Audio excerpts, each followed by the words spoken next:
আলহামদুলিল্লাহ, শুরুতেই প্রশংসা জ্ঞাপন করছি সেই মহান স্রষ্টার জন্য, যিনি আমাদেরকে বেঁচে রেখেছেন, সুস্থতা সহকারে রেখেছেন, যিনি আমাদেরকে সিয়াম এবং কিয়াম পালনের মধ্য দিয়ে আজকে 18ই রমজান পর্যন্ত পৌঁছার সুযোগ করে দিয়েছেন। আমরা আমাদের প্রার্থীপতা থেকে অবসর গ্রহণ করে আজকে পবিত্র জুমার দিনে স্বতঃস্ফূর্তভাবে একটু আগে মসজিদে আসতে পেরেছি। এই জন্য আসুন অত্যন্ত বিনয়ের সঙ্গে অন্তরের অন্তঃস্থল থেকে আমাদের প্রিয় স্রষ্টার সামনে আমরা শুকরিয়া আদায় করে নেই, সকলে মহব্বতে পড়ে নেই আলহামদুলিল্লাহ।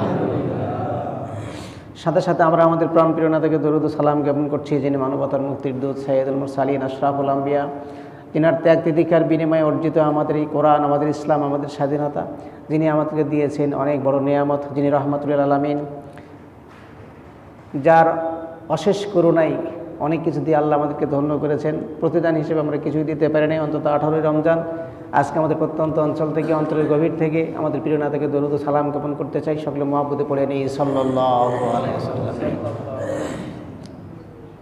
প্রিয় বন্ধুগণ, আমি আয়াতে কারিমা তেলাওয়াত করেছি অসংখ্য আয়াতের মধ্য থেকে, আসলে রিলেটেড আয়াত তেলাওয়াত করেছি যাতে করে কিছু কথা বলা যায় আয়াতটিকে আবর্তন করেই। সে কারণেই ছোট্ট একটি আয়াতের অংশ অর্থ দিয়ে শুরু করা হবে ইনশাআল্লাহ। আল্লাহ যেন এখান থেকে কিছু বুঝার তৌফিক দান করেন। সকলে বলছে আল্লাহুম্মা আমিন।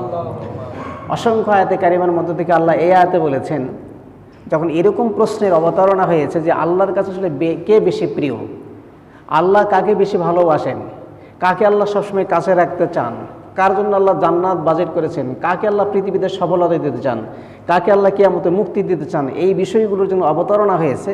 তখন প্রশ্ন আসছে, যখন প্রশ্নের উদ্বেগ হয়েছে বা প্রশ্ন হতে পারে, তখন আল্লাহ ছোট্ট করে জবাব দিয়ে দিয়েছেন। সেটা কি?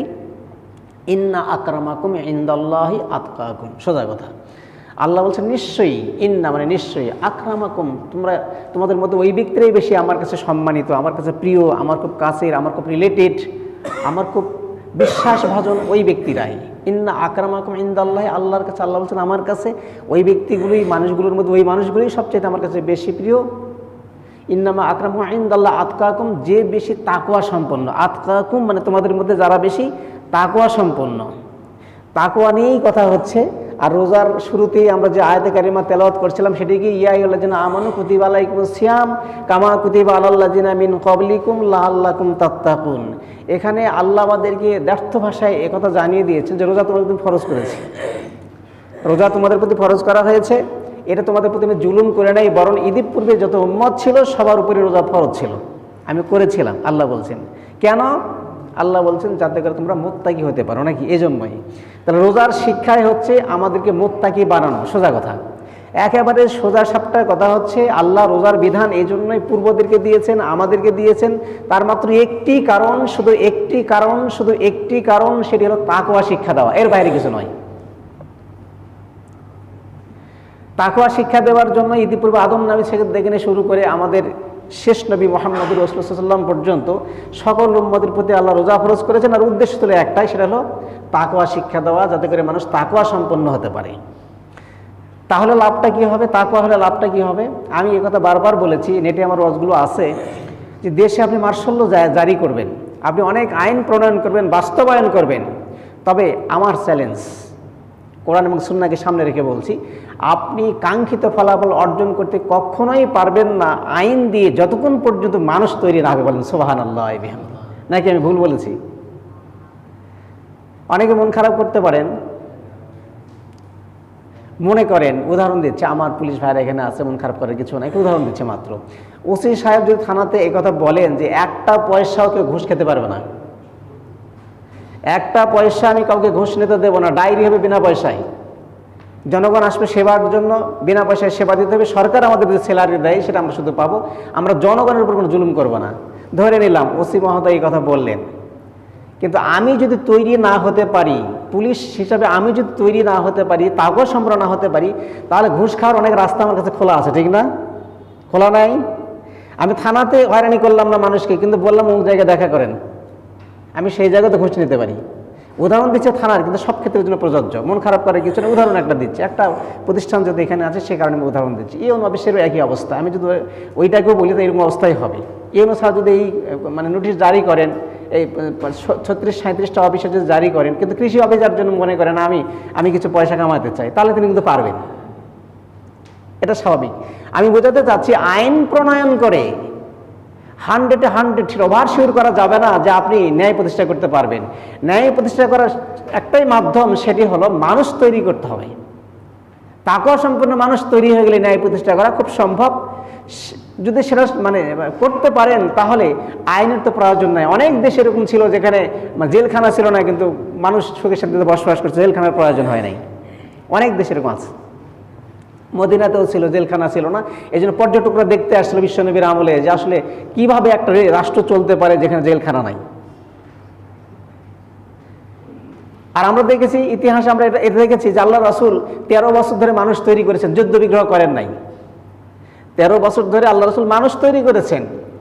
যখন তাকে নবুয়ত দেওয়া হয়েছে, কোরআনে কারীম অবতীর্ণ হয়েছে, এই 40 থেকে 53 বছর পর্যন্ত আপনি একটা দৃষ্টান্ত দেখাতে পারবেন না যে আল্লাহ রাসূলের প্রতি যুদ্ধের কথা বলা হয়েছে বা যুদ্ধ করতে উদ্বুদ্ধ করা হয়েছে। নাই। কি বলা হয়েছে? মানুষ তৈরি করেন, মানুষকে দাওয়াত দেন, মানুষকে বুঝান, তাকওয়া সম্পন্ন মানুষ তৈরি করেন। আল্লাহ রাসূল 13 বছর ধরে সেটাই করেছিলেন, মানুষ তৈরি করেছেন। 13 বছর ধরে মানুষ তৈরি করেছেন।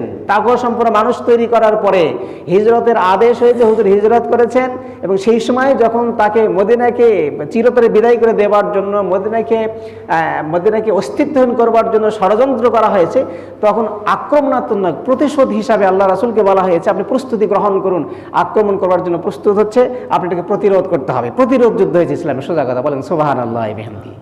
আমি হয়তো বুঝাতে পেরেছি যে আসলে মানুষ তৈরি হয়ে গেলে আইন বাস্তবায়ন সম্ভব। মানুষ যদি তৈরি না করতে পারেন, আইন করে কোনোদিন এই স্মাগলার বন্ধ করা কোনোদিনই সম্ভব নয়। পুরোপুরি আপনি পারবেন না, আংশিক আপনি পাতে পারেন, কিন্তু আসলে আপনি পুরোটাই সফল কখনোই হবেন না যদি সোনার মানুষ তৈরি না হয়। সে কারণেই আল্লাহ বোঝাচ্ছেন এটা যে আমি তাকওয়া সম্পন্ন করবার জন্য, তাকওয়া শিক্ষা দেওয়ার জন্য তোমাদের প্রতি রোজা ফরজ করেছি, ঈদের পূর্বেও আমি ফরজ করেছিলাম। তারপরে দেখেন আল্লাহ কোরআনে কারীমে এই কথা বলেছেন, উতলু মা উহিয়া ইলাইকা মিনাল কিতাব আকিমুস সালাত ইন্নাস সালাতা তানহা আনিল ফাহশাই ওয়াল মুনকার। আল্লাহ সুন্দর করে আমাদের শিক্ষা দিয়েছেন, হুজুর আমি আপনাকে কোরআন দিলাম, উতলু মা উহিয়া ইলাইকা, আমি ওহী দিয়েছি আপনার প্রতি, আপনি এটাকে তেলাওয়াত করুন। উতলু মা উহিয়া ইলাইকা, আপনি এই ওহীটাকে, এই কোরআনটাকে তেলাওয়াত করুন। আকিমুস সালাত, নামাজ কায়েম করুন। কোরআন তেলাওয়াত করুন, কোরআন বুঝুন, বাস্তবায়নের চেষ্টা করুন, বাস্তবায়ন করুন। আর কি করুন? নামাজ কায়েম করতে থাকুন। কোরআন বুঝতে বলা হয়েছে, কোরআন বাস্তবায়ন করতে বলা হয়েছে, বাস্তবায়ন নিরিখে হুজুরকে নামাজের শিক্ষা দেওয়া হয়েছে। তাহলে এই নামাজ কি হবে? কোরআন বুঝার পরে, কোরআন জানার পরে, কোরআনের শিক্ষা বুকে ধারণ করার পরে নামাজ যদি কায়েম হয়, ইন্নাস সালাতা তানহা আনিল ফাহশাই ওয়াল মুনকার, তাহলে এই নামাজ মানুষকে যাবতীয় অশ্লীলতা থেকে ফিরিয়ে দিবে। বলেন সুবহানাল্লাহ। আমরা যদি সেই তাকওয়া, সেই কাঙ্ক্ষিত মানে তাকওয়া অর্জন করতে পারতাম, কোরআনের মাধ্যম দিয়ে আমাদের নামাজটাকে সুন্দর করতে পারতাম, তাহলে একজন নামাজি ঠিক হয়ে যেতে যায়, একটা পরিবার ঠিক হয়ে যাবে। ঠিক কিনা বলেন? একটা নামাজি, একটা মালিক ঠিক হয়ে গেলে একটা পরিবার অবশ্যই ঠিক হয়ে যাবে। আর সেই পরিবারে কোনো ছেলে কোনোদিন মদ খেতে পারে না, সেই পরিবারের কোনো মেয়ে কোনোদিন বেপরদায় চলতে পারে না, সেই পরিবারে যত বড় অফিসার হোক না কেন কোনো ছেলে, সে তাকওয়ার ভিত্তিতেই কিন্তু তার কাজগুলো পাড়ি দেওয়ার চেষ্টা করবে। দেশ ভরে যাবে অনাবিল প্রশান্তিতে। বলেন সুবহানাল্লাহ। এখানে আর পুলিশ প্রশাসনের দরকার নাই তো। আপনি যখন ঠিক হয়ে যাবেন, পুলিশ আপনাকে কি করবে? রাষ্ট্র আইনের কি দরকার আছে অতটুকু? হ্যাঁ, আইন করতে হবে, ভালো মন্দ মিলেই যেহেতু মানুষ ভুল ভ্রান্তি থাকবে, এজন্য আইন থাকবে তাদের জন্য, কিন্তু আইন তো আমাদের জন্য নয়। আমরা তো তাকওয়া সম্পন্ন মানুষ তৈরি হয়েছে, আল্লাহ তোমাদের তাকওয়া সম্পন্ন তৈরি করে দিয়েছেন। আর সেজন্যই তাকওয়া শিক্ষা দেওয়ার জন্য আসলে আমাদেরকে এই রোজা দেওয়া হয়েছে। আসুন আমরা একটু গবেষণা করি। আজকে 18ই রমজান পেরিয়ে যাচ্ছে। এখন আমরা যদি আমাদের বিবেককে একটু স্ট্রাইক করি, একটু প্রশ্ন করি, একটু আঘাত করি যে 18 রমজান পর্যন্ত আপনি আমি কি করেছি? আমরা তো এই 18 রমজান পর্যন্ত অন্যান্য দিনের নাই আমাদের সংসার পরিচালনা করেছি, আমাদের ব্যবসা হয়েছে, আমাদের চাকরি হয়েছে, অফিস আদালত সবই তো আগের মতোই চলছে। তো আসলে এই চলার গতিটা কি এই রমজান মাস শুরুর আগে যেরকম ছিল এই 18 দিন পর্যন্ত একইভাবেই চললো আমাদের কার্যকলাপ, নাকি পরিবর্তন হয়েছে?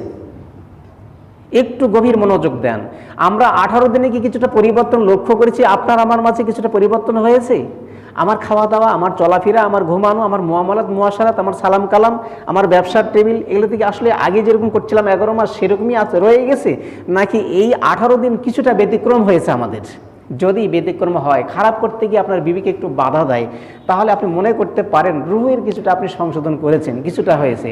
আর যদি আপনি ওরভাবেই চলেন যে 11 মাস যেভাবে চলেছেন, সিন্ডিকেট ব্যবসা করে আপনি অর্থ কামাই করেছেন, গরু জবাই করে আপনি হাড়হাড্ডি দিয়ে মানে ওজন গোজামিল করেছেন, এইভাবে করে আপনি খারাপ মাংসগুলো দিয়ে মানুষকে ধোঁকা দেওয়ার চেষ্টা করেছেন, ফরমালিন মিশিয়েছেন, ফলে এইভাবে যদি আপনি কাজ করেই থাকেন 11 মাসের মতো, তাহলে আপনি মনে করবেন যে আপনার রোজাটা গতানুগতিক হয়েছে, গতানুগতিক রোজা হয়েছে। এই রোজা আপনাকে তাকওয়া শেখায় নাই, এই রোজা আমাকে তাকওয়া শেখায় নাই। সুতরাং এই রোজার একটা কানাকড়িও দাম যেভাবে আপনার কাছে নাই, পৃথিবীর কোনো মানুষের কাছে নাই, সেইভাবে আল্লাহ তাআলার কাছেও দাম নাই। বলেন নাউযুবিল্লাহি মিন যালিক। মূল কথা হলো আল্লাহর কাছে প্রিয় হতে হলে, আল্লাহর কাছাকাছি থাকতে হলে, আল্লাহর জান্নাতে যেতে হলে, আল্লাহর আস্থাভাজন প্রিয়ভাজন হতে হলে তাকওয়ার কোনো বিকল্প নাই। তাকওয়া হচ্ছে আল্লাহকে পাবার স্বর্ণের সোপান, স্বর্ণের সিঁড়ি। এই সিঁড়ি বেয়ে বেয়ে আল্লাহর কাছে যাওয়া যায়, এছাড়া অন্য কোনো পথ নাই। বন্ধুগণ, আসুন, যদি আমাদের এটা না থেকে থাকে, না হয়, তাহলে আজকে আমরা একটু তওবা করি, ফিরে আসি, অন্তত চেষ্টা করি যে আসলে আমার মানসম্মত রোজা হওয়া প্রয়োজন। আমার যে খানাপিনা 13-14 ঘন্টা বন্ধ রেখেছি, আসলে এই যে উপসে আমি কষ্ট পাচ্ছি, এই কষ্ট নিয়েই যেন আমাকে ব্যর্থতার গ্লানি ভোগ করতে না হয়, সে কারণে আমাকে একটু পরিবর্তন হতে হবে, আপনাকে পরিবর্তন হতে হবে, যাতে করে আল্লাহর কাছে এই রোজাগুলো নিয়ে দাঁড়াতে পারি। আর রোজা যেন কিয়ামতের ময়দানে দাঁড়িয়ে বলে, আল্লাহ, আমি তাকে বিরত রেখেছিলাম শাহওয়াত থেকে, খানাপিতা থেকে, আমি আজকে আসছে সুপারিশ করবার জন্য, আমার সুপারিশ কবুল করুন, তাকে মাফ করে দেন। এই যে কাঙ্ক্ষিত একটা প্রস্তাব আল্লাহর কাছে যাবে আমাদের পক্ষে, রোজার মাধ্যম দিয়ে আল্লাহ যেন অন্তত সেইটুকু মানে শুনবার প্রস্তুতি আমরা নিতে পারি, তৌফিক দান করেন। সকলে বলছে আল্লাহুম্মা আমিন।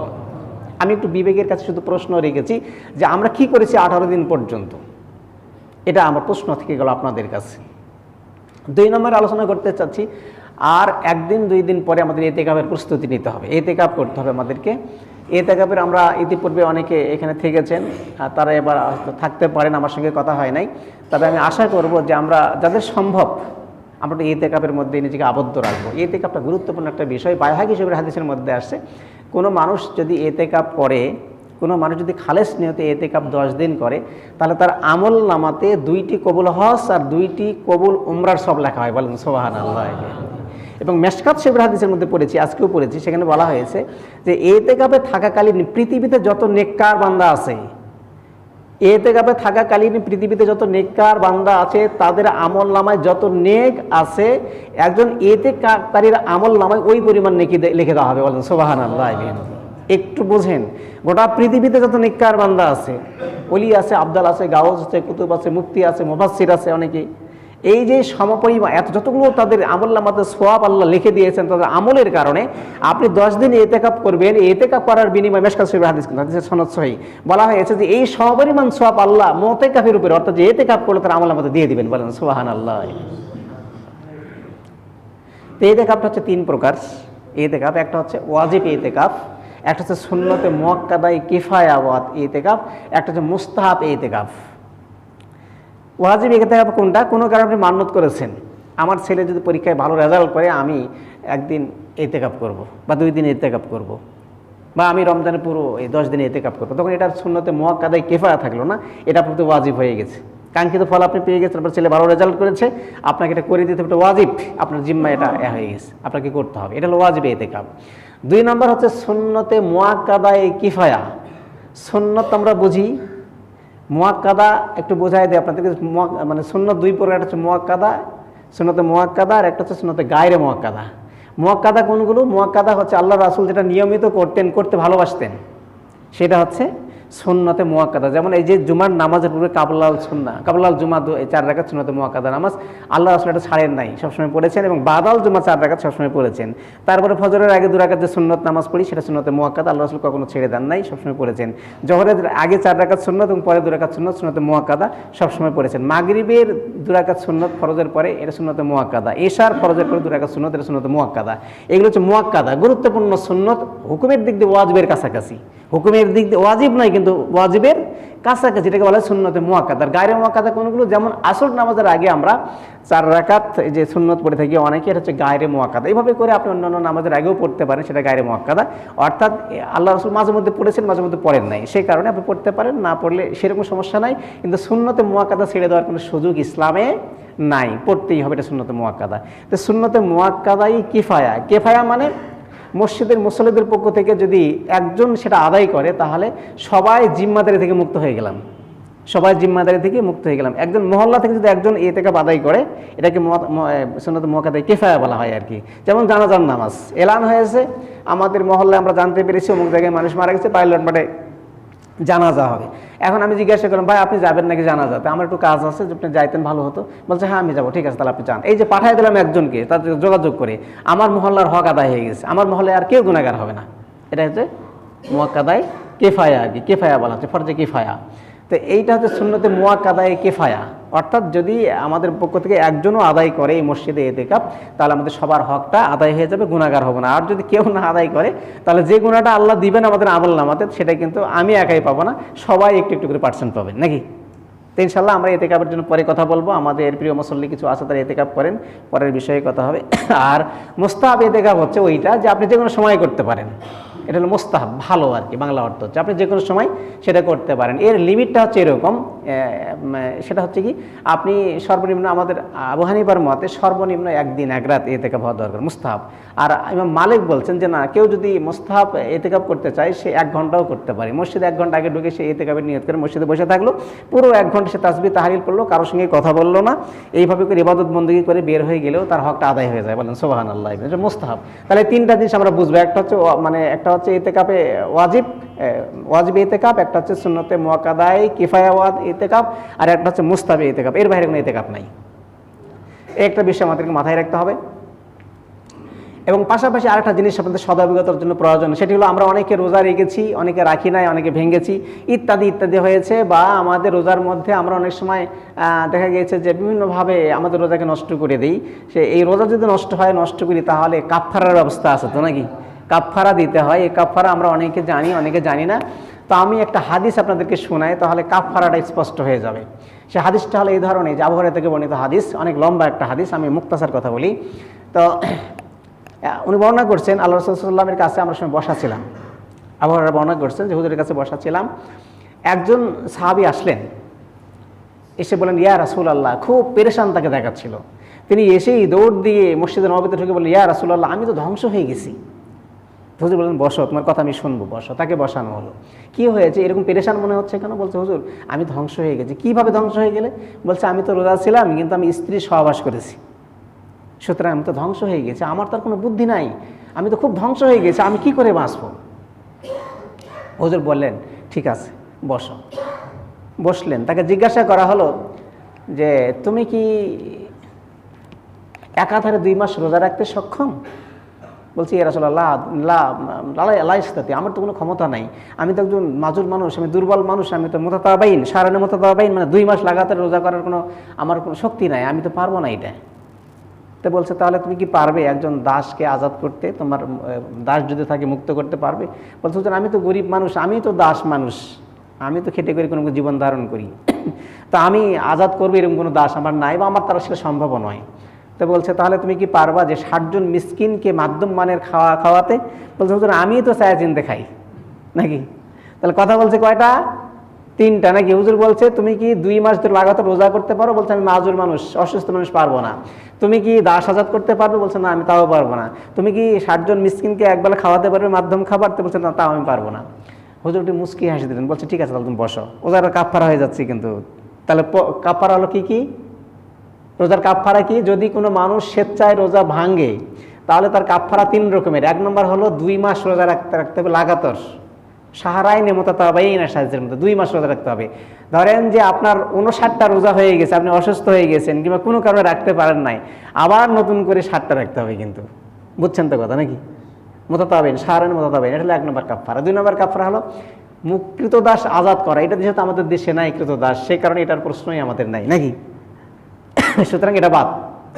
3 নম্বর হলো কি? মাধ্যম মানের খাবার দিতে হবে 60 জন মিসকিনকে দেওয়া লাগবে, তাহলে রোজার কাফফারা হবে। এখন অনেকে মনে করতে পারেন তাহলে এরকম রোজা ভাঙতেই থাকবো আর কাফফারা দিতে থাকবো, অসুবিধাটা কোন জায়গায়? না, তারপরের হাদিসের মধ্যে আসছে কোনো মানুষ যদি বোঝে যে আমি রোজা নষ্ট করেছি, আমি অনেক বড় একটা ক্ষতি করেছি, এটা সংশোধনের দরকার। এইটা মাথায় রেখে যদি সে মনে করে আমি সারা জীবন রোজা রাখবো আমার একটা রোজার বিনিময়ে, আল্লাহর রাসূল হাদিসের মধ্যে সহিহ সনদে বর্ণনা করেছেন যে সারা জীবন যদি একটা রোজার পরিপূরক হিসাবে সে ক্ষতিপূরণ হিসাবে রোজা রাখতে চায় আর রাখেও, তাহলে রমজানের একটা রোজা ছুটে গেলে যত বেশি তার ক্ষতি হয়, এই সারা জীবনের রোজা দিয়ে তার কোনোদিনই সম্পূরক হয় না। বলেন সুবহানাল্লাহ। এইটা সেই দামি সময়, দামি দিন আমাদের। তাহলে রোজার কাফারা 3 ধরনের আমরা বুঝলাম। আমরা ভুল করেও রোজা নষ্ট করবো না, রাজি আছি না ইনশাআল্লাহ? আরে ভাই মূল্যটা বোঝেন, মূল্যটা নিজের না বুঝলে কি আপনার মূল্য দিবে বলেন? আমি তো অনেক সময় উদাহরণ দেই, আমাদের দোয়েল পাখির প্রতিকৃতি, দোয়েল জাতীয় পাখি বলে এই প্রতিকৃতি বানাইয়া সরকার রাস্তার মোড়ে মোড়ে রেখে দিয়েছে। এখন দেখা যায় যে এই দোয়েল পাখি, ওই যে তার প্রতিক্রিয়া আছে, তার যে পাথর দিয়ে বানানো হয়েছে, কৃত্রিম ছবি বানানো হয়েছে, ওর ঘাড়ে চড়েই দোয়েল পাখি আবার পায়খানাও তো করে নাকি? পায়খানা করে না দোয়েল পাখি? পায়খানা করে গাটা মেখে দেয়। আমার প্রশ্ন হচ্ছে যে দোয়েল জাতীয় পাখি, টাকাতে তার ছাপ আছে দোয়েলের, এরপরে দোয়েল তৈরি করবার জন্য কোটি কোটি টাকা খরচ করে সরকার এই কাজ করেছে, দোয়েলের প্রতিকৃতি জানায় দিয়েছে, রাস্তায় রাখি দিয়ে, এটা আমাদের জাতীয় পাখি, কিন্তু সেই দোয়েল পাখি আর তার ঘাড়ে চড়ে সে পায়খানা করতেছে। সমস্যাটা কোন জায়গায়? সমস্যাটা সে নিজের ওজন নিজে বোঝে না, নিজের মূল্য নিজে বোঝে না বলেই সে তার প্রতিকৃতিতে চড়েই পায়খানা করতেছে।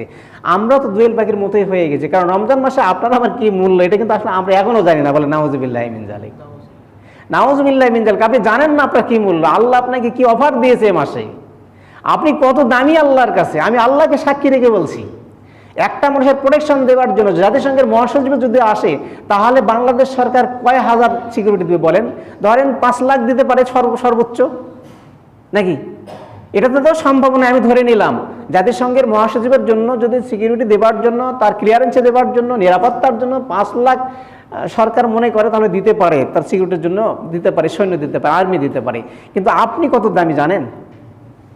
আপনার জন্য কোটি কোটি ফেরেশতা অপেক্ষমান। বলেন সুবহানাল্লাহ। জান্নাতের দরজা খুলে আছে আপনার জন্য, জান্নাতের দরজা খুলে দিয়ে রাখছে আপনার জন্য। জান্নাতের হুর প্রত্যেকদিন একটা রোজা রাখবেন, আর একটা হুর আপনাকে দান করা হচ্ছে। বলেন সুবহানাল্লাহ। এই হুরগুলো আপনার দিকে তাকায় আছে। আসুন আসুন, আপনি জান্নাতকে চাইবেন না রোজা থেকে, জান্নাত আপনাকে চায়। জান্নাত আল্লাহর কাছে বলে, আল্লাহ আমাদেরকে এই লোকটাকে দিয়ে দেন, এই লোকটাকে আমি আমার গলদকরণ করতে চাই, পেটে রাখতে চাই, আমার মধ্যে রাখতে চাই। আপনাকে জান্নাত চাইতে হবে না, আপনি রোজা রেখেছেন, আল্লাহকে খুশি করেছেন। এই এখন জান্নাত আল্লাহর কাছে দরখাস্ত হচ্ছে, আল্লাহ এই লোক অমুকের পুত্র অমুককে আমাকে দান করেন আল্লাহ, আমি তাহলে আমার জীবনটা ধন্য হয়ে যাবে। বলেন সুবহানাল্লাহ। শুধু কি তাই, মানে পিপিলিকা পর্যন্ত গর্ত থেকে দোয়া করছে আপনার আমার জন্য, প্রতিদিন দোয়া করছে, আল্লাহ তাকে মাফ করে দাও, আল্লাহ থেকে মর্যাদা দাও, আল্লাহ থেকে এটা দাও, আল্লাহ থেকে ওটা দাও। পিপিলিকা, সমুদ্রের মাছ আপনার জন্য দোয়া করছে, রোজাদার জন্য দোয়া করতেছে। আমি আগেই বলেছি, সিকিউরিটি দেওয়ার জন্য সরকার দিয়েছে জাতিসংঘের মহাসচিবকে 5 লাখ, কিন্তু আপনার জন্য কোটি কোটি ফেরেশতা আছে, হুর আছে, জিন আছে, ফেরেশতা আছে, সমুদ্রের মাছ আছে, গর্তের পিপিলিকা আছে। এগুলো আপনার জন্য সিকিউরিটি আল্লাহর কাছে চাচ্ছে। প্রত্যেকদিন 70,000 ফেরেশতা সকাল থেকে সন্ধ্যা পর্যন্ত রোজাদারের জন্য আল্লাহর কাছে মাগফিরাত কামনা করে। ভুল হয়ে গেল আল্লাহর কাছে ক্ষমা চায়, আল্লাহ রোজাদার মানবিক কারণে ভুল করেছে, তাকে মাফ করে দাও। বলেন সুবহানাল্লাহ। কি পরম সুযোগ, কি মূল্য আপনার আল্লাহর কাছে। কিন্তু আত্মসমালোচনার অভাব, বুঝার অভাব বলেই আমরা এত নিচে পড়ে গেছি। আজকে যায় দিন পত্রিকায় দেখবেন যে রং উৎসব হচ্ছে, আপনারা ঢাকা ভার্সিটিতে অনেকে হয়তো দেখেছেন, রং উৎসব হচ্ছে, দেখেন নাই? রং উৎসব মানে হোলি খেলার মতো, মানে হিন্দুদের সিস্টেম অনুযায়ী রং ছিটানো হচ্ছে, হই হুল্লোড় করা হচ্ছে, মিউজিক বাজতেছে, তারা নাচতেছে, আমাদের মেয়েরা নাচতেছে। আপনারা দেখবেন আপনার মোবাইলও পাবেন। এটা আমি আজকে দেখে আসছি, তো তাই কথাটা আমার মনে পড়লো আর কি। আজকে 18ই রমজান রং উৎসব হচ্ছে আমাদের বাংলাদেশে। ঢাকা সবচেয়ে বৃহৎ বিদ্যাপীঠ, যেখান থেকে মানুষ তৈরি হয়, যেখান থেকে ইঞ্জিনিয়ার হয়, ডাক্তার হয়, এরপরে অনেক দেশের মানে সুনামধন্য আইনজীবী হয়, ব্যারিস্টার হয়, জজ হয়, এইভাবে যারা আমাদের পরিচালনা করে, যারা নীতি নির্ধারণ করে, ওখান থেকে বের হয়। সেই চারুকলাতে আজকে রং উৎসব হচ্ছে এবং তাদের সাক্ষাৎকার নেওয়া হচ্ছে। আমি কয়েকটা শুনলাম, সেখানে বলা হচ্ছে, একদিনকে বলা হলো আজকে তো 18ই রমজান, আপনি তো এখানে আসেন, তো আসলে এই যে আনন্দের মধ্যে মেতে আসেন, তো আপনি কি রোজা নাই? তো একজন যুবক ছেলে বলো, হ্যাঁ আমি রোজা আছি। তো বলছে, রোজা থেকে আপনি এই রং দিয়ে মানে জয়েন্ট হয়েছেন কেন? বলছে, এটা আনন্দ, আমি আনন্দ করতেছি, সবাই আনন্দ করতেছে, আমিও করতেছি। আচ্ছা, উৎসব তো সবার জন্য, এখানে শুধু আমি নাই, হিন্দু ছেলেমেয়েরা আছে, খ্রিস্টানরা আছে, বৌদ্ধরা আছে, তারা সবাই মিলেমিশে উৎসব করতেছি। এই দিনটার জন্য অনেক অপেক্ষায় ছিলাম। আজকের বিবৃতি, সাংবাদিক সাক্ষাৎকার নিচ্ছে, এ বসে বলতেছে আর কি। এবং আপনাদের কাছে আমার প্রশ্ন, এই ছেলেটা তো মুসলমানের ঘরের একটা সন্তান, সে রোজাও আছে নাকি? তার বাবা কি এটা দেখে না? তার মা কি এটা দেখে না? তাহলে আমরা মনে করতে পারি বাবাও কুলাঙ্গার, মাও কুলাঙ্গার, কলঙ্কিনী, যার কারণে তার সন্তান এই কাজটা করতে পারে, ঠিক না? আর তারাই যদি আবার সমাজে রোজা রাখে বা ব্যবসা বাণিজ্য করে, তারা কতটুকু সততা রক্ষা করতে পারবে? এটাই তো একটা প্রশ্ন জাতির কাছে। এই ছেলেটা যখন বের হবে ভার্সিটি থেকে, ভালো একটা শিক্ষা প্রতিষ্ঠানে যদি যোগদান করে, সে তার ছাত্রকে কি শেখাবে? অফিসে গেলে কি শেখাবে? কোথায় যাবে আমাদের ভাগ্য? সেটাই যদি রোজাদারের চিত্র হয়, আমার আপনার চিত্র হয়, আমার সন্তানের চিত্র হয়, তাহলে এই রোজা কোনোদিন আপনাকে আমাকে তাকওয়া শিক্ষা দিতে পারে না। আর তাকওয়া শিখলেন না, জীবনটাই বরবাদ হয়ে যাবে। আসুন আমরা একটু তাকওয়ার দিকে খেয়াল করি। তাকওয়া শিক্ষা দেওয়ার জন্যই রোজা আমাদেরকে দেওয়া হয়েছে। সুতরাং আজকে আমরা এই প্রত্যয় ব্যক্ত করব যে এই 12 দিন বা এই 11 দিন যেইটি আছে, আমরা তাকওয়া শিখতে চাই। তাকওয়া কাকে বলে এটা আমরা বুঝি। আমি অনেক সময় ওয়াজ করেছি, ছোট্ট একটা সংজ্ঞা দিয়ে যায় আপনাদেরকে। হযরত ওমর একবার উবাই ইবনে কাবকে বলেছেন, হাদিসের সনদ সহিহ, বলছেন যে উবাই ইবনে কাব, আপনি তো খুব ভালো মানুষ, অনেক বড় মানুষ, আপনি আল্লাহ রাসূলের কাছে থাকেন, তো আপনি একটু তাকওয়ার সংজ্ঞা দেন তো, তাকওয়া কাকে বলে? সুবহানাল্লাহ। উমর ফারুকের মতো মানুষ, এই সোনার মানুষ, যে রাস্তা দিয়ে উমর ফারুক হাঁটলে 40 দিন শয়তানের দিকে আর যায় না, যার ব্যাপারে আল্লাহ রাসূল বলছেন যে লা বাদা নবী, আমার পরে কোনো নবী নাই, আমার পরে আল্লাহ কাউকে নবী করে পাঠালে উমরকে নবী করে পাঠাতেন। বলেন সুবহানাল্লাহ বিহামদি। সেই মানুষটা তাকওয়ার সংজ্ঞা চাচ্ছে উবাই ইবনে কাবের কাছে। উনি এখন হাদিস শোনান নাই, উনি একটা যুক্তি দিচ্ছেন। কি বলছেন? বলছে, ওমর তুমি কি কখনো কাঁটাযুক্ত পথ দিয়ে চলেছ? মনে রাখবেন কথাটা। তুমি কি কখনো কাঁটাযুক্ত পথ দিয়ে অতিক্রম করেছো, পথ অতিক্রম করেছো? বলছে, হ্যাঁ করেছি। তো তুমি যখন চলতে, তোমার মোটিভটা কেমন ছিল? কিভাবে চলতে? তোমার অভিলাষটা কি ছিল? তোমার নিজের নিয়ন্ত্রণটা কেমন ছিল?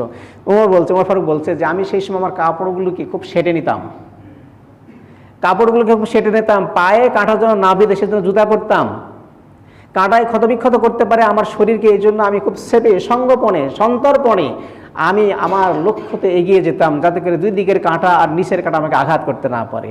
এখন উবাই ইবনে কাব বলছে, ওমর এটাই হচ্ছে তাকওয়া। বলেন সুবহানাল্লাহ। যা শিখলাম সেটি হলো যে তাকওয়া সেটাই, চতুর্দিকে অনেক অপরাধ থাকবে, রং ডে থাকবে, হলিডে থাকবে, সুদ থাকবে, ঘুষ থাকবে, শয়তানের ধোঁকা থাকবে, কিন্তু আপনার বিবেককে প্রশ্ন করে মনে করতে হবে যে আমি রোজা আছি, আমাকে তাকওয়া অর্জন করতে হবে। এই জন্য আপনার যেভাবে চলার দরকার, ওমর ফারুকের থেকে শিক্ষা নিয়ে ওই চলাটাই হচ্ছে তাকওয়া। বলেন সুবহানাল্লাহ। আর একটা ছোট্ট উদাহরণ দেই। নৌকার জন্য পানি খুবই জরুরি, ঠিক না? পানি ছাড়া নৌকা কোনোদিনই ভাসে না, ভাসতে পারে না। দুনিয়াকে বাদ দিয়ে আখিরাতে আপনি যেতে পারবেন না। তো দুনিয়া আপনার খুবই প্রয়োজন। আজকে আপনার পেটে খেতে হবে, আপনার খাওয়ার দরকার, আপনার চাল দরকার, আলু দরকার, আপনার বেগুন দরকার, আপনার তেল দরকার, সবই দরকার। তার মানে কি ইমান বিক্রি করে তেল কিনতে হবে? এইটা শিক্ষা দেওয়া হয় না। নৌকার জন্য পানি যেরকম দরকার, পৃথিবীতে মানুষের বাঁচার জন্য অর্থ এবং আনুষঙ্গিক জিনিসগুলো দরকার। তো এই নৌকার মধ্যে, নৌকা যখন ফুটা হয়ে যায়, এই পানিগুলো যখন নৌকাতে ঢোকে, তখন নৌকাটা আর নৌকা থাকে না, সে নিজেও আর চলতে পারে না, অন্য কেউ বহন করতে পারে না, সে ধ্বংস হয়ে যায়, নিমজ্জিত হয়ে যায়। এখানে বোঝানো হয়েছে যে নৌকারূপী মানুষ এই রূহ যখন এই রোজা থাকার পরেও অন্যায়গুলো করে, অন্যায় যখন ভিতরে ঢুকে যায়, লোভ যখন ভিতরে ঢুকে যায়, নৌকার মধ্যে পানি ঢুকে নৌকা যেভাবে নষ্ট হয়ে যায়, পানি তার প্রয়োজন বটে, কিন্তু পানিতে আবার সে শেষ হয়ে যায়। এইভাবে দুনিয়া আমার প্রয়োজন বটে, কিন্তু রোজা থেকে সেগুলো যদি আবার আমার মধ্যে ঢুকে যায়, তাহলে আমার জীবনটা ওই রকমই নিঃশ্বাস হয়ে যাবে নৌকার মতো। সুতরাং দুনিয়া খুব প্রয়োজন, কিন্তু নৌকার মতো হতে হবে। পানি প্রয়োজন, নৌকা ভাসে পানিতে, তার প্রয়োজন মতো ভাসে, কিন্তু সে ছিদ্র হয় না বা ছিদ্র হতে দেওয়া হয় না।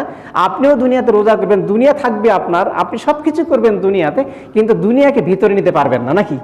এটাই হচ্ছে উদাহরণ ইমানদারদের সোজা কথা। সুতরাং সেটাই যদি আমাদের প্রত্যয় হয়, সেইভাবে করে আমরা দুনিয়াকে গ্রহণ করি, দুনিয়াকে গ্রহণ করে আমার প্রয়োজন পূর্ণ করে যদি আমি চলতে পারি, তাহলে দুনিয়াদেরও আমার ঠিক থাকবে আর আমার ইমানও ঠিক থাকবে। ইমানটা হলো এরকম যে একটা বিমানে আপনি যখন চড়বেন, দুনিয়াটা খুব ছোট, তো ইমানটা এরকম। উদাহরণ দিচ্ছি আমি, একটা বিমানে চড়ে আপনি যত উপরে যাবেন, তখন এই পৃথিবীকে ছোট মনে হবে, পৃথিবীকে খুব ছোট মনে হবে। এখানে বোঝানো হয়েছে ইমানটা হচ্ছে ওরকম। ইমান আপনি যত বেশি করবেন, যে বিমান উপরে যায়, দুনিয়া ছোট হয়। ইমান যত বড় হয়, মজবুত হয়, দুনিয়া তখন ছোট হয়ে যায়। বলেন সুবহানাল্লাহ বিহামদি। তখন দুনিয়ার প্রয়োজন আছে আপনার কাছে, কিন্তু আপনার বড় করে দেখেন না দুনিয়াকে। আমার অট্টালিকার অত বেশি দরকার নাই তো, তখন আপনার মনে এটা চলে আসে, আমার এত টাকার দরকার নাই তো, আমার এটার অত দরকার নাই তো, আমার বাঁচার জন্য যতটুকু দরকার সেটা আপনি করবেন। তখন দুনিয়া আপনার কাছে এখন ছোট হয়ে গেছে, নাকি? সুতরাং আসুন আমরা এই উদাহরণ থেকে এইটুকু খুঁজি যে আপনার আমার খুব প্রয়োজন রমজান মাসে মাপ পাওয়া, রমজান মাসে সুপারিশ পাওয়া। সেই কারণে তাকওয়া ছাড়া যেহেতু সুপারিশের কোনো পথ আমাদের কাছে কোনো খোলা নাই, একটা পথও খোলা নাই। তাকওয়া আছে, আপনার পথ আছে, তাকওয়া শেষ, আপনার সব কিছু শেষ। আসুন আমরা রোজাকে অবলম্বন করে, সিয়ামকে অবলম্বন করে একটু তাকওয়া শিখি বন্ধুগণ, একটু তাকওয়া শিখি। আমি থেকে নিয়ে শুরু করে আমরা সবাই যার যার অবস্থান থেকে একটু তাকওয়া শিখি, তাকওয়ার ভিত্তিতে আমার জীবনটা একটু পরিচালনার চেষ্টা করি। হাজারো বিপদ আপদ আমার জীবনে আসবে, অনেক সম্পদ থাকবে, অনেক কিছু, আমার টাকার পাহাড় সামনে কেউ দিয়ে দিতে পারে, আমি চাকরি দিয়ে অনেক টাকা অর্জন করতে পারি, কাউকে চাকরি দিয়ে আমি মিথ্যা বলে অনেক কাজ অর্জন করতে পারি, অনেক প্রিয় হতে পারি, সব কিছুই করতে পারি, সব কিছুই খোলা, কিন্তু আমার বিবেককে প্রশ্ন করতে পারি এটা আমার দ্বারা ঠিক কিনা, আমি রোজা আছি। এইভাবে করে একটা মাস প্রশিক্ষণ যদি আমরা দিতে পারি তাহলে 11টি মাস সহজ হয়ে যাবে, নাকি মনে করেন আপনারা? 11টি মাস সহজ হয়ে যাবে যদি এই মাসের প্রশিক্ষণটা আমাদের ভালো হয়। আসুন এই প্রশিক্ষণে অংশ নেই এবং প্রশিক্ষণে সাকসেস হয়, প্রশিক্ষণকে মাথায় নিয়ে সামনের 11টি মাস পাড়ি দেওয়ার চেষ্টা করি। আল্লাহ পাক যেন তৌফিক দান করেন, সকলে পড়ছি আল্লাহুম্মা আমিন। এ বলে বক্তব্য শেষ করলাম। যাদের সুন্নত হয় না সুন্নত পড়ে তোমরা খুতবা হবে ইনশাআল্লাহ।